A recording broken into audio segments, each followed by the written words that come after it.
Sveiki, mano vardas Erika Pakalnė, esu nutriciologė.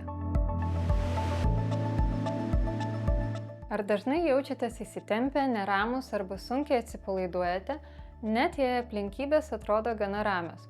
Gali būti, kad priežastis ne tik išoriniai veiksniai, bet ir jūsų nervų sistema. Tiksliau, vienas labai svarbus nervas, apie kurį daugeliui nežinoma. Tai klajoklis nervas.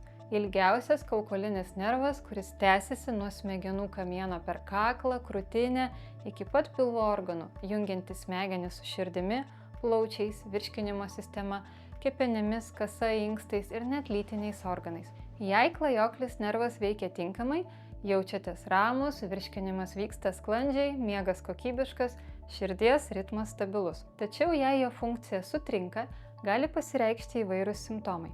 Nerimas, vidurių užkietėjimas arba viduriavimas, lėtiniai uždegimai, migrenos, galvos svaigimas ar net garsų netoleravimas. Visa tai gali būti susijęs su sumažėjusia šio nervo veikla. Jeigu klientą kankina gastritas ar rėmo, tai jau ženklas, kad nervo klajoklio tonusas yra susilpnėjęs. Šiuolaikinis gyvenimo tempas, nuolatinis stresas, pervargimas, mažas fizinis aktyvumas, nesubalansuota mityba slopina klajoklio nervo aktyvumą.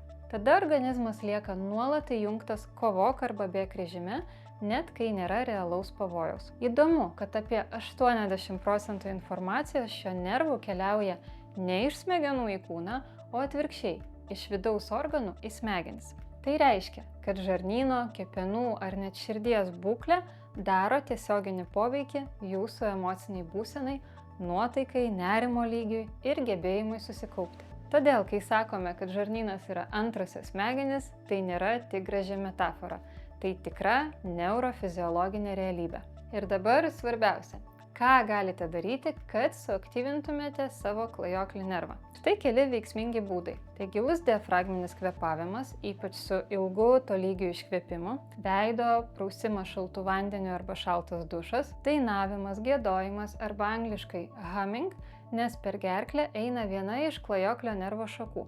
Todėl šie garsai jį natūraliai stimuliuoja. Ausies masažas, ypač apie ausies kriauklę, kur eina viena nervo atšaka, maistas ir žarnyno mikrobiota, tai fermentuoti produktai, skaidulos ir prebiotikai padeda palaikyti sveiką žarnyno veiklą, o tai teigiamai veikia nervo klajoklio funkciją. Tempimo pratimai, pasivaikščiojimai ir joga, švelnūs fiziniai judesiai, kurie padeda kūnui atsipalaiduoti ir ramina nervų sistemą.